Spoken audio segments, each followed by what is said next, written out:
Yeah, we got a few things to talk about here today, Stacy, and none of them involve that sort of weather for sure. First up, we got a couple of storms up to the north and west that'll be coming into the state of Iowa as we go into the evening hours tonight. And then tomorrow, well, we got a little bit more heat today. Some folks are going to have even more tomorrow. Some are actually going to be a little bit cooler. And then more widespread storms come through the state as we go towards late tomorrow night and into early on Wednesday. First up tonight, there's those storms way northwest. Most of us here in central Iowa, actually everybody in central Iowa, still pretty dry. Severe thunderstorm watch is out until 10 o'clock. Goes as far east as about Highway 4, Emmitsburg, down through Pocahontas, and then as far south as roughly about Highway 20. That far northwestern quadrant of Iowa is where there could be a couple of these stronger storms, and then those storms are going to really struggle to keep going any farther east. You notice how they just kind of run out of gas, peter out. That one batch goes straight down the Missouri River Valley. The other kind of stays up in northern Iowa, closer to where a boundary will be coming in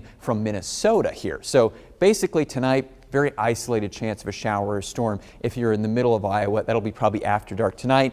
Most of us probably stay dry. Now, as we go into tomorrow on Tuesday, that's when this front that comes in from the north basically going to get stuck aligned west to east across the state. And so tomorrow on Tuesday, some of us, like I mentioned, going to be hotter. Basically, the southern half of Iowa, I think you're going to be pushing near 90 once again. Up in northern Iowa, you might actually not even get to 80 degrees if you're up north of, let's say, Highway 3, Mason City, Algona, upper 70s, low to middle 80s down towards about Highway 30. So it's going to depend a little bit where you're at tomorrow on Tuesday for temperatures. But it's a mostly dry time during the day. But that boundary, that little gradient between the not as warm air and the really warm, moist air, that's going to be the pathway that the thunderstorms Tuesday night take.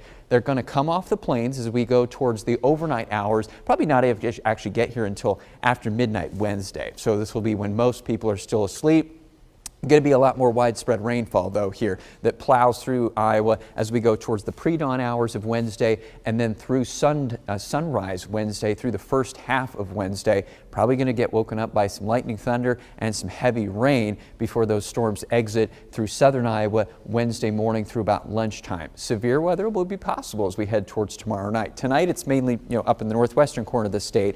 Western half of Iowa as you go towards Tuesday night. Severe winds and some large hail possible here, and then once we go past daybreak into Wednesday morning, the threat transitions to southern Iowa. Again, the severe winds and large hail, and these storms will probably have some heavy rain late tomorrow night too. Widespread half inch to an inch looks pretty possible, and a few pockets of some of those 1 to 2 inch amounts are also possible. Pockets though, not widespread.